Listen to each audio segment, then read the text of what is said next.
Hello all, कैसे हो सारे? Welcome back to the channel. तो आज हम एक क्वेश्चन डिस्कस करने जा रहे हैं जिसका नाम है bottom view of a binary tree. ठीक है। सो बिना समय का सीधे इस क्वेश्चन पे चलते हैं और इसको समझने की कोशिश करते हैं कि इस क्वेश्चन में ऐसा क्या है और मतलब इस क्वेश्चन में करना क्या है। ठीक है। तो पहली बात तो भाई, इस क्वेश्चन में हमें एक बाइनरी ट्री दे रखा है और वो क्या कह रहा है कि उसको एक पर्सन है, वो नीचे से व्यू कर रहा है। ठीक है, एक बाइनरी ट्री है, उसको एक पर्सन नीचे से व्यू कर रहा है और हमें ये बताना है कि वो जो पर्सन है वो कौन कौन सी नोट्स देख पाएगा और कौन कौन सी नोट्स उससे छुप जाएंगी। ठीक है। तो ये इस क्वेश्चन में बताना है। तो क्वेश्चन पे चलने से पहले मैं कुछ बातें बताना चाहूंगा कि इस क्वेश्चन के कुछ प्री रिक्विजिट है। ठीक है। कुछ ऐसी वीडियोस हैं, कुछ ऐसे क्वेश्चन हैं जो आपको आने ही चाहिए।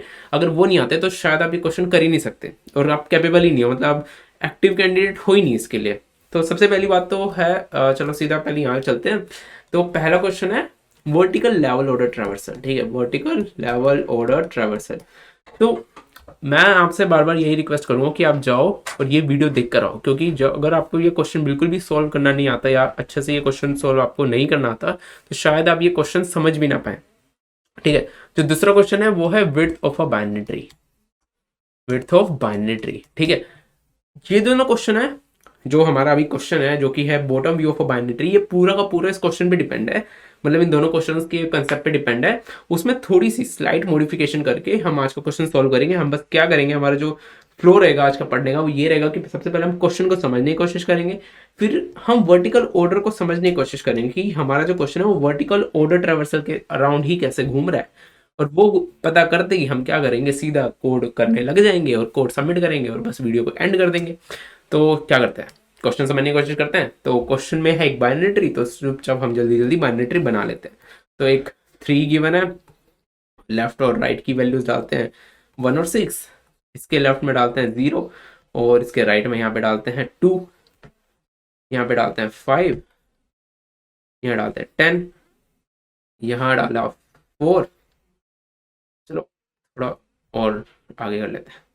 यहाँ डाला 4 तो यहाँ डाला 15 और इधर आया 9, इधर आया 11 और यहाँ आया 12, यहाँ आया, ठीक है, 12 के फिर इधर आएगा 13 और इधर आएगा 14। ठीक है, ये हमने एक बाइनरी बना लिया। ठीक है। अब क्वेश्चन क्या कह रहा है कि एक आंख है, जैसे बिग बॉस की आंख है, ऐसे हम एक यहाँ पे आंख बना देते हैं। कोई पर्सन है, ठीक है, ये इसकी आंख है, बिग बॉस की आंख जैसी। ये पर्सन इस ट्री को देख रहा है, ये इसका व्यू है। ठीक है भाई, कुछ अजीब हो गया है व्यू, बट फिर भी ये व्यू है और हमें ये बताने कि कौन कौन सी नोट्स को वो देख सकता है और कौन कौन सी नोट्स उससे छुप जाएंगे जब वो देखने जाएगा। ठीक है। तो अब कौन कौन सी नोट देखते हैं पहले वो डिस्कस कर लेते हैं। मैं लिखता हूँ कि वो 0 को देख पाएगा, 13 को देख पाएगा, 12 को देख पाएगा, 14 को देख पाएगा, 10 को देख पाएगा और 11 को देख पाएगा। वो सिर्फ इन्हीं नोट्स को देख पाएगा, बाकी नोट्स को नहीं देख पाएगा। ऐसा क्यों है कि वो इन्हीं नोट्स को देख पाएगा और बाकियों को नहीं देख पाएगा, वो डिस्कस कर लेते हैं। अब क्या है, देखो 2 और 5 जो है वो एक ही पोजीशन पर आने की कोशिश कर रहे हैं, मतलब एक ही लेवल पर आने की कोशिश कर रहे हैं, एक स्ट्रेट लाइन में एक लेवल पे आने की कोशिश कर रहे हैं। तो क्या है, 2 और 5 में आपस में लड़ाई होती रहेगी कि भाई मैं आऊंगा, पहले कौन आएगा, या तो 2 आएगा या 5 आएगा। और हम मानते हैं कि म्यूचुअल अंडरस्टैंडिंग से उन्होंने डिसाइड कर लिया और वो आ गए। बट एक पोजीशन पर आने के बाद भी जब 2 और 5 जब नोट एक दूसरे के पीछे आएंगे, ठीक है, मैंने अज्यूम करा पहले 5 आ गई फिर 2 आई, तो पहले नोट जो 5 आई और 2 आई, जब बंदा नीचे से देख रहा है वो दोनों नोट्स एक लाइन में 12 के पीछे तो छुप ही गए हैं, क्योंकि सबसे पहले तो उस लाइन में 12 आ रहा है। अगर मैं नीचे से बात करूं, सबसे पहले तो 12 आ रहा है, 12 के बाद ही तो वो कॉम्बिनेशन आ रहा है, मतलब उन दोनों का कॉम्बिनेशन 5 और 2 का कॉम्बिनेशन आ रहा है, उसके बाद ही तो 3 आ रहा है। तो मतलब अगर मैं एक स्ट्रेट लाइन की बात करूं तो एक स्ट्रेट लाइन में 5, 2 नोड, 3 नोड तो छुप ही गए। सिमिलरली अगर 14 की बात करूं तो 5, 15 और 9 ने चलो म्यूचुअल अंडरस्टैंडिंग से डिसाइड कर लिया कि पहले कौन सा नोड आएगा, या 6 ने भी मतलब इन्वॉल्व होकर बता दिया कि भाई मैं भी इस लाइन में आऊंगा। बट ये पूरी लाइन के नोड्स 14 द फर्स्ट नोड से तो छुप ही जाएंगे। और ऐसे ही यही सीन बाकी नोट्स के लिए रहेगा जो बाद में मतलब जो ऊपर ऊपर आ रहे हैं, ये सारे नोट्स इनके लिए भी इसी तरह का सीन रहेगा। सिर्फ वो नोट्स, मैं कह सकता हूँ सिर्फ वो नोट्स जो चिल्ड्रन नोट्स हैं और जो किसी से किसी मतलब किसी नोड के व्यू में नहीं आ रहे हो, मतलब कोई नोड उनको हिंडर ना कर रही हो, सिर्फ वही नोट्स तो बॉटम व्यू रहेंगे। मतलब ये नोड देखो, ये नोड चिल्ड्रन नोड है, हाँ ठीक है भाई चिल्ड्रन नोड है, बट ये इसका जो व्यू है वो कहीं हिंडर भी तो नहीं कर रहा, कोई इसके रास्ते में थोड़ी आ रहा है। सिमिलरली ये नोड है, ये चिल्ड्रन है, पर 13 जो नोड है वो इसके रास्ते में आ रहा है। ठीक है, अब बात करते हैं कि चिल्ड्रन नोड ही हो सकता है, नहीं भाई चिल्ड्रन नहीं थोड़ी हो सकता है, ये देखो 12 है, ये तो चिल्ड्रन नोड नहीं है। लेकिन ये किसी मतलब इसके रास्ते में कोई थोड़ी आ रहा है, ये किसी के रास्ते में आ रही है, तो हम कह सकते हैं 12 जो है वो भी हमारा top bottom view of a binary tree है। ठीक है, अब भाई क्वेश्चन तो समझ आ गया, अब बात है कि इसको सोल्व कैसे करेंगे। अब इसको सोल्व मैंने अभी बोला, मतलब जब हम क्वेश्चन पर आए थे उससे पहले मैं इतना फोर्स कर रहा था कि आप जो क्वेश्चन देख कर आओ, जो कि level vertical level order traversal, vertical level order traversal, obviously ये क्वेश्चन उससे कहीं ना कहीं तो रिलेट करता ही होगा, तो समझने की कोशिश करते हैं क्वेश्चन उससे रिलेट करता कैसे है। ठीक है, तो वर्टिकल लेवल ऑर्डर ट्रेवर्सल में हम क्या करते हैं, वर्टिकल लेवल ऑर्डर ट्रेवर्सल में हम क्या करते हैं, हमें एक वेक्टर ऑफ वेक्टर हम एक रिटर्न करते हैं। क्यों करते हैं, उसमें क्या होता है हर इंडेक्स पे उस लेवल, मतलब हर लेवल पे, यहाँ पे हम लेवल्स बनाते हैं, चलो लेवल बना देता हूँ मैं यहाँ पे। ठीक है, लेवल्स बना लेता हूँ, ये एक फर्स्ट लेवल होगा हमारा, ये हमारा सेकंड लेवल होगा। देखो लेवल जो थोड़े थोड़े बहुत टेढ़े जा रहे हैं वो इसलिए जा रहे हैं क्योंकि हमारा जो ट्री है वो थोड़ा टेढ़ा बन चुका है हमसे। अब ट्री को तो सुधारेंगे नहीं, तो लेवल्स को थोड़ा टेढ़ा कर देते हैं। ठीक है, तो ये जो ईच लेवल है और ईच लेवल की इंडेक्सिंग देते हैं, जैसे ये हमने दिया 0, इसको दिया हमने 0, इसको दिया -1, इसको दिया -2, इसको दिया 1, इसको दिया 2, इसको दिया 3। तो ऐसे हर लेवल पे जो इंडेक्सिंग है उसके कोरस्पॉन्डिंग हम एक वेक्टर बनाते हैं, और उस वेक्टर पे हम उस लेवल पे आने वाली सारी नोड्स को स्टोर करते हैं और उसको रिटर्न कर देते हैं। ठीक है, तो यहाँ पे हमारा 0 1 2 3 4 5 हमारा एक वेक्टर है। ठीक है, अब तुम ये सोच रहे हो कि भाई जो मैंने यहाँ पे ट्री बनाया है, इसमें जब मैं लेवल असाइन कर रहा हूँ तो मैं नेगेटिव वैल्यूज भी दे रहा हूँ लेवल्स को, पर जब मैं वेक्टर बना रहा हूँ तो वेक्टर में सिर्फ पॉजिटिव वैल्यूज दे रहा हूँ। भाई वेक्टर जो है एरे है, और एरे में कभी नेगेटिव वैल्यूज नेगेटिव इंडेक्स सुना है नहीं ना, बट हम जो लेवल असाइन कर रहे हैं वो हाइपोथेटिकल है, वो हम एज्यूम करके असाइन कर रहे हैं, वो तो हम कर सकते हैं, मतलब एजम्पशन तो हम कुछ भी कर सकते हैं। ठीक है, बट जो हम लेवल असाइन कर रहे हैं, जो इंडेक्सिंग की बात कर रहे हैं, वो हम खुद से थोड़ी कर सकते हैं, इसलिए हम क्या करते हैं, हम मैपिंग करते हैं। हम ये जो मिनिमम इंडेक्स होता है, जो मैक्सिमम इंडेक्स होता है, उनकी मैपिंग करते हैं हम एरे के इंडेक्स से। जैसे -2 जो इंडेक्स है मैप होगा ये 0 इंडेक्स से, -1 इंडेक्स जो होगा मैप होगा 1 इंडेक्स से, ऐसे मैपिंग करते हैं। अब हमें पता है एरे वेक्टर के हर इंडेक्स पे एक वेक्टर पड़ा होगा, और वो वेक्टर क्या स्टोर कर रहा होगा, उस लेवल पे आने वाली सारी नोड्स। ठीक है, जैसे 0 इंडेक्स पे आ रही है 0 नोड, 1 इंडेक्स पे क्या आ रही है 1 4 और 13, 2 इंडेक्स पे क्या आ रही है 2 इंडेक्स पे आ रही है 3 2 5 12, थर्ड इंडेक्स पे क्या आ रही है 6 15 9 और 14। ठीक है, फोर्थ इंडेक्स पे क्या आ रही है, फोर्थ इंडेक्स पे आ रही है ओनली 10, और फिफ्थ इंडेक्स पे आ रही है ओनली 11। ठीक है, पर ये तो जो आया है ये हमारा आया है क्या, वर्टिकल लेवल ऑर्डर ट्रैवर्सल। पर हमें वर्टिकल लेवल ऑर्डर ट्रैवर्सल थोड़ी बताना है, हमें तो बताना है bottom view of binary tree, bottom view of a binary tree. अब bottom view of a binary tree कैसे बताएंगे, तो मैं कहूंगा भाई एक बात देखो कि जो वर्टिकल लेवल ऑर्डर ट्रैवर्सल उसकी आखिरी नोड देखो, आखिरी नोड क्या है, यहाँ पे देख लेते हैं भाई आखिरी नोड क्या है, 0 है 13 है 12 है 14 है 10 है और 11 है। अगर मैं पूछूं कि इस ट्री का, जो हमने ट्री गिवन है, इसका बॉटम व्यू क्या होगा, तो तुम कहोगे भाई यही नोड्स होंगे जो अभी हमने मार्क करे, जो कि है 0 13 12 14 10 और 11, 0 13 12 14 10 और 11। तो तुम भी अचंभे में होगे कि भाई ऐसा कैसे हो रहा है, तो समझने की कोशिश करते हैं। देखो क्या है कि जब हम वर्टिकल लेवल ऑर्डर ट्रैवर्सल की बात कर रहे हैं, तो हम ऊपर से नीचे तक उस पर्टिकुलर लेवल पे, मतलब अगर मैं इस इंडेक्स की बात करूं तो इस फर्स्ट लेवल के लिए हम ऊपर से नीचे तक आइटरेट करेंगे और हर उस नोड को डालेंगे। ठीक है, अब हम बात करें, हम ट्री को देख रहे हैं नीचे से, तो नीचे से देखने वाले मतलब कि जो नोड सबसे लास्ट में आई होगी हम उसी नोड को तो देख रहे हैं, तो हमने जो हम ये कह सकते हैं वर्टिकल लेवल ऑर्डर में जो हमारी लास्ट नोड होगी हम उसी को देख रहे हैं। तो हमें आंसर में क्या प्रिंट करना है, हमें सारी नोट देनी नहीं, हमें इन सारी नोट्स के बदले हमें सिर्फ और सिर्फ ये आखिरी के नोट्स देने हैं। ठीक है, अरे जो भी था ये 12 था, तो हमें हर इंडेक्स में ये सारे नोट्स नहीं देने, हमें ये सिर्फ गिने चुने नोट्स देने। तो भाई दूसरी बात आती है क्या, इस क्वेश्चन में भी हमें वेक्टर ऑफ वेक्टर बनाना पड़ेगा। भाई वेक्टर ऑफ वेक्टर की क्या जरूरत है, इस बार हमें हर इंडेक्स पे पूरी वेक्टर थोड़ी बताने की उस लेवल पे कितने नोट्स आते हैं और उनका क्या क्या डेटा है, हमें ये थोड़ी बताना है। हमें तो बस ये बताना है कि जो लास्ट वाला वेक्टर, जो लास्ट वाला नोड है उसकी क्या डेटा है वो बता दो, क्योंकि जो लास्ट वाला नोड होगा ऑब्वियसली वो यूजर के फ्रेम में आ ही रहा होगा और यूजर इजीली उसको देख पा रहा होगा। ठीक है, तो हम क्या करेंगे, एक वेक्टर बनाएंगे नॉर्मल, साइज हमें पता करना आती है, विड्थ की हेल्प से हम साइज को पता कर लेंगे वेक्टर का, और उसमें हम हर लेवल की आखिरी वैल्यू डालते जाएंगे। जब हम जब हम परफॉर्म करेंगे लेवल ऑर्डर ट्रेवर्सल। अब क्या करते हैं, क्यू की हेल्प से हम इस क्वेश्चन को समझने की कोशिश करते हैं। ठीक है, तो मैं क्या करता हूँ, एक एरे लिस्ट वेक्टर बना लेता हूँ और एक क्यू बना लेता हूँ जल्दी से। तो ये रहा मेरा क्यू और ये रही मेरी एक वेक्टर। वेक्टर बनाया तो जल्दी से इंडेक्सिंग भी परफॉर्म करते थे, 0 1 2 3 4 और 5। ठीक है, इंडेक्सिंग हो चुकी है, हमें पता है हम -2 को मैप करेंगे 0 से, 0 मैप होगा 2 से और 3 मैप होगा 5 से। ठीक है, तो सबसे पहला नोड जो हमारे हमेशा क्यू में जाता है, ये तो भाई लाजमी है कि सबसे पहले रूट नोड ही जाएगा क्योंकि वही हम एक्सेस कर सकते हैं। तो मैंने 3 को डाला, फिर 3 को रिमूव करा, फिर उसको उसके कोरस्पॉन्डिंग लेवल पे जाके अपडेट कर दी उसकी वैल्यू। तो मतलब हम 2 पे गए, 2 पे उसकी वैल्यू डाल दी, हमें पता था वहां पे नल डला हुआ है तो उसको अपडेट ही तो करना है। तो मैं गया चुपचाप और वहां पे डाल दी 2 की वैल्यू। अब वहां नोड को डालने के बाद क्या करूंगा, इस नोड से मतलब इस नोड का काम करने के बाद इसके सब्सिक्वेंट जो चिल्ड्रंस है उनको क्यू में वापस डालेंगे। ठीक है, क्योंकि हमें पूरे ट्री पर परफॉर्म करना है, वो भी हम लेवल ऑर्डर काम कर रहे हैं। तो 1 और 6 पे गए, 1 और 6 को फिर मैंने 1 को निकाला, 1 को उसके कोरस्पॉन्डिंग पोजीशन पे जाके डाला और उसके चिल्ड्रंस को वापस से क्यू में डाल दिया जो कि है 0 और 2। फिर मैंने 6 को निकाला, 6 को उसके कोरस्पॉन्डिंग लेवल पे जाके डाला, मतलब जिस लेवल पे वो जाना चाहिए उस पर डाला, और उसके चिल्ड्रंस 1 के चिल्ड्रन है 5 और 10, उसको जाके अपडेट कर दिया। अब क्या करा, मैंने 0 को निकाला, 0 को उसके कोरस्पॉन्डिंग लेवल पे जाके डाला जो कोरस्पॉन्डिंग लेवल पे आना चाहिए, और यहाँ पे उसके चिल्ड्रन डाल दिए, बट 0 का तो कोई चिल्ड्रन है नहीं तो डालने की जरूरत नहीं है। आगे मूव करते हैं, 2 को निकाला, 2 को उसके कोरस्पॉन्डिंग पोजीशन पे जाके डाला। देखो 2 जो है किस पे आना चाहिए, थर्ड वाले लेवल पे आना चाहिए। ठीक है, तो थर्ड वाले लेवल पे 3 वैल्यू पहले से है क्योंकि वहां पे एक नोड आ चुकी है, रूट नोड थी।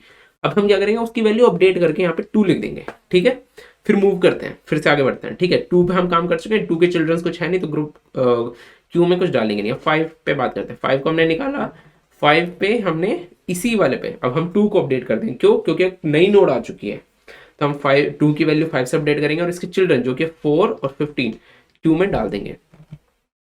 ठीक है, 5 की बात हो चुकी है, अब हम 10 को निकालेंगे। 10 को हमने निकाला, 9 और 11 को हमने क्यू में डाला, 9 और 11 को हमने क्यू में डाला। अरे 10 को निकाला था तो 10 की वैल्यू हमने अपडेट नहीं करी, सॉरी, 10 की वैल्यू अपडेट की, उसके बाद उनकी चिल्ड्रंस को हम ऑलरेडी डाल चुके हैं। अब आगे मूव करते हैं, इसके चिल्ड्रंस को हम डाल चुके हैं, इसकी अगली नोट जो हम निकालेंगे वो होगी 4। 4 को हमने निकाला, 4 आ रही है -1, यानी इस वाले नोड पे हम 4 को अपडेट कर देंगे।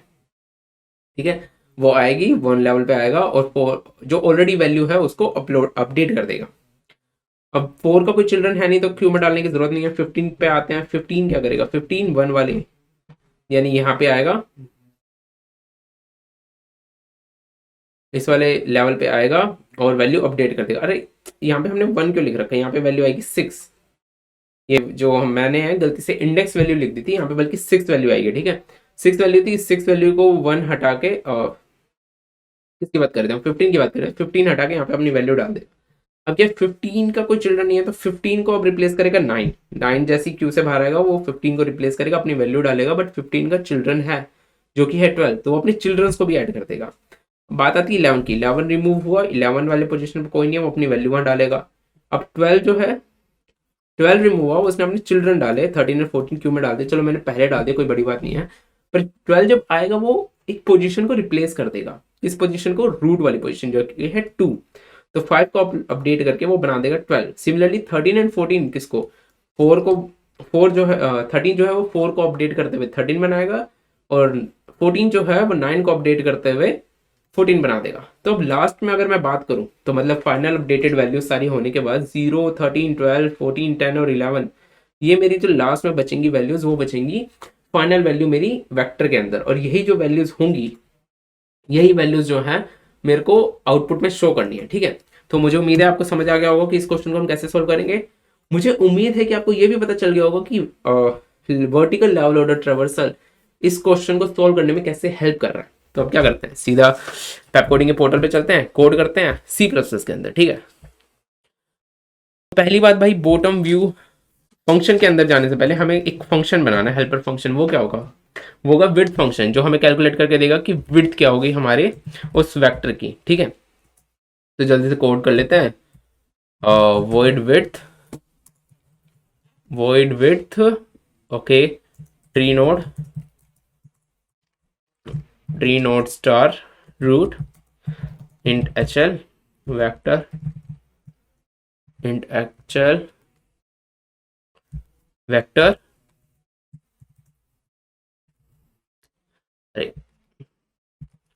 Reference answer. ठीक है, अब जल्दी जल्दी विड्थ फंक्शन को कंप्लीट कर लेते हैं। देखो एक और बात मैं बोलना चाहूँगा कि जो विड्थ फंक्शन में मैं जो भी कोड लिख रहा हूँ, मैं ये बिल्कुल नहीं एक्सप्लेन करूँगा, क्योंकि मैं ये एक्सपेक्ट कर रहा हूँ कि ये कोड तुम्हें पहले से आता होगा, क्योंकि आप यहाँ इस क्वेश्चन को देखने आए हैं तो ऑब्वियसली आपने विड्थ वाला फंक्शन देखा, विड्थ वाला क्वेश्चन सॉल्व किया होगा, और वर्टिकल लेवल ऑर्डर ट्रेवर्सल किया होगा, टॉप व्यू पहले से कर रखा होगा, तो तभी आप इस क्वेश्चन पे पहुंचे हैं। ठीक है, तो मैं इस क्वेश्चन को मतलब ये जो विड्थ वाला कोड है ये इसमें एक हेल्पर फंक्शन की तरह काम करेगा, ये मेन कंसेप्ट नहीं है।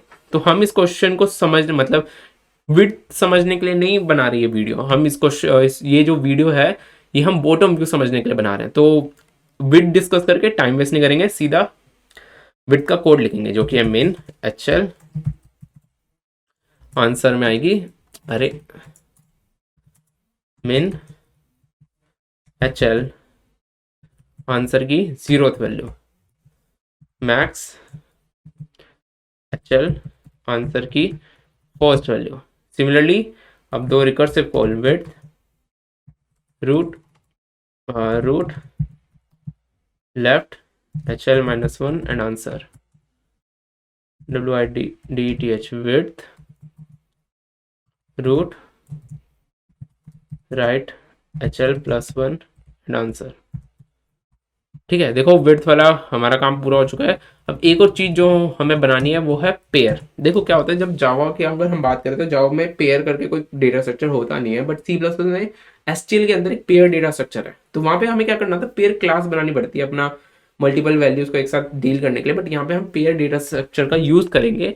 तो मैं वो यूज करता हूँ टाइप डेफ पेयर, एक जगह स्टोर करूंगा ट्री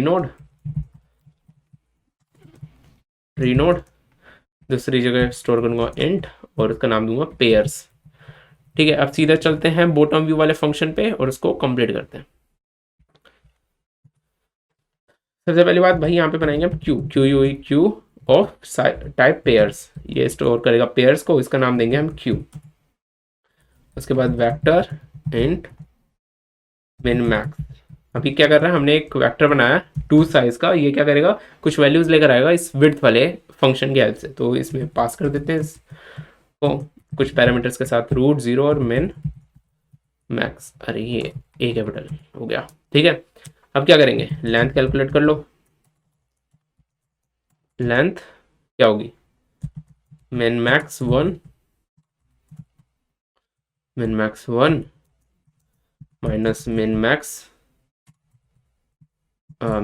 0। ठीक है, मिन मैक्स 0 मिन मैक्स 1, अब वेक्टर इंट आंसर। ठीक है, अब क्या है कि हमें आंसर को एक पर्टिकुलर साइज में कुछ नल वैल्यूज डालनी पड़ेगी, क्योंकि वेक्टर क्या होता है, वेक्टर ना रिसाइजेबल होता है, इसमें हम कितनी वैल्यूज डाल सकते हैं, बट हमें तो एक साइज का चाहिए। तो हम क्या करेंगे, कुछ डिफॉल्ट वैल्यूज इसमें डाल देंगे। तो डिफॉल्ट वैल्यूज डाल देते हैं, tie equals to 0 is less than equals to length i++ and answer dot push back. कुछ डिफॉल्ट वैल्यूज डाल रहे हैं, आंसर डॉट पुश बैक क्या डाल रहे हैं, कुछ गंदी सी वैल्यू डाल रहा हूँ मैं, जो कि है इंट 1 e⁻⁹। ये मैंने क्या डाला है, ये मैंने इंटीजर रेंज की सबसे बिगेस्ट वैल्यू डाल दी। अब हम क्या करेंगे, नेस्टेड वाइल लूप पे काम करेंगे, while Q dot size is not equals to 0। ठीक है, सिमिलरली यहाँ पे फिर से साइज कैलकुलेट करते हैं, int S Z equals to Q dot size while S Z minus minus is greater than 0। While अब क्या करेंगे, सबसे पहले तो क्यू में से डेटा निकालो, pairs remove pair equals to Q U E dot front, मतलब सबसे फर्स्ट जो डेटा है उसको एक्सेस करो और उसको निकाल दो, क्यू डॉट रिमूव। उसको हमने डेटा को निकाल दिया। उसके बाद रिमूव नहीं, सॉरी, पॉप होता है, पॉप फंक्शन है, ठीक है। अब क्या करना है, हर टाइम हमें क्या एक ही बार अपडेट करनी, नहीं भैया, उस लेवल पे जो भी वैल्यू आएगी हमें उस हर वैल्यू के लिए अपडेट करना है, ताकि जब लास्ट में जो वैल्यू आए वही वैल्यू स्टोर रहे। तो आरपी डॉट सेकेंड में क्या करूँगा, मैं हर बार आरपी डॉट फर्स्ट के वैल्यू से अपडेट करता रहूँगा, मतलब हर नोड जो भी उस पर्टिकुलर लेवल पे जो भी नोड आएगी उसकी हर नोड के लिए वैल्यू अपडेट करूँगा। अब अपडेट करने के बाद क्या करना है, चेक करना है कि उस जो नोड पे हम वर्क कर रहे हैं उसकी लेफ्ट और राइट नोड अगर एग्जिस्ट करती है तो उसको क्यू में डालो ताकि ये लूप चलता रहे, ठीक है। आरपी डॉट फर्स्ट का left is not equals to null pointer, अगर ऐसा है, या आरपी डॉट सेकेंड का right is not equals to null pointer, अगर ऐसा है तो क्या करेंगे, Q E dot push, Q में पुश करो, एक नया पेयर बना के, पेयर में क्या डालेंगे, पी डॉट फर्स्ट का left and R P dot C C O N D second -1। Actually अभी हम लेफ्ट पे डील कर रहे हैं तो -1 पे जाएंगे। सिमिलरली इसी लाइन को कॉपी कर लेते हैं, क्यों बार बार सेम सेम लिखना, control C control V, RP dot first dot, इस बार किस तरफ जाएंगे, इस बार राइट की तरफ जाएंगे, ठीक है। आरपी डॉट सेकेंड और इस बार राइट की तरफ जा रहे हैं तो +1 करते जाएंगे, लूप से बाहर आएंगे और लास्ट में क्या कर देंगे, रिटर्न आंसर कर देंगे। देखो भाई कोड लिख लिया है, अब देखते हैं क्या क्या एरर आएगा, और जो भी एरर आएगा वो मिलकर रिजोल्व कर ही लेंगे। तो एरर आने लाजमी थे, समझते हैं कि एरर क्यों आए। आरपी डॉट सेकेंड का right is not equals to null point, अरे भैया एरर आना तो लाजमी था क्योंकि यहाँ सेकेंड थोड़ी है, फर्स्ट आएगा, आरपी डॉट फर्स्ट डॉट का right is not equals to null point. तो आंसर है, एक बार फिर से देखते हैं कि गलती कहाँ हुई है। भैया एरर इसलिए आ रहा है क्योंकि हमारा जो नीचे का लूप है वो कभी चला ही नहीं, और वो क्यों नहीं चला, क्योंकि हमने क्यू में कोई इनिशियल वैल्यू डाली ही नहीं। तो क्यू में पहले रूट तो डालना पड़ेगा ना, तो ये भी एक गलती हो गई हमसे। तो हम क्या करते हैं, जल्दी से रूट डाल देते हैं और मिन मैक्स ऑफ 0 डाल के रन करते हैं इसको। अब कुछ एरर तो नहीं आना चाहिए बट देख लेते हैं। चलो एक्सेप्ट हो गया, अब इसको सबमिट कर देते हैं और इसी से हमारी वीडियो खत्म होती है। मुझे उम्मीद है कि आपको समझ आएगा कि bottom view of a binary tree कैसे डिपेंडेंट है vertical level order traversal of a binary tree के, ठीक है। तो मैं वही कहूंगा, सबसे पहले आप उस सीरीज को फॉलो करो, उस क्वेश्चन को देखो, उसके बाद इस क्वेश्चन पे आओ, और इस क्वेश्चन पे आने के बाद कोड देखने से पहले एटलीस्ट एक बार खुद से ट्राई करो। तो that's all for this video, मिलते हैं अगली वीडियो में, तब तक अपना ध्यान रखें और वीडियो देखते रहें, पढ़ते रहें, और हमारे चैनल को सब्सक्राइब करना ना भूलें।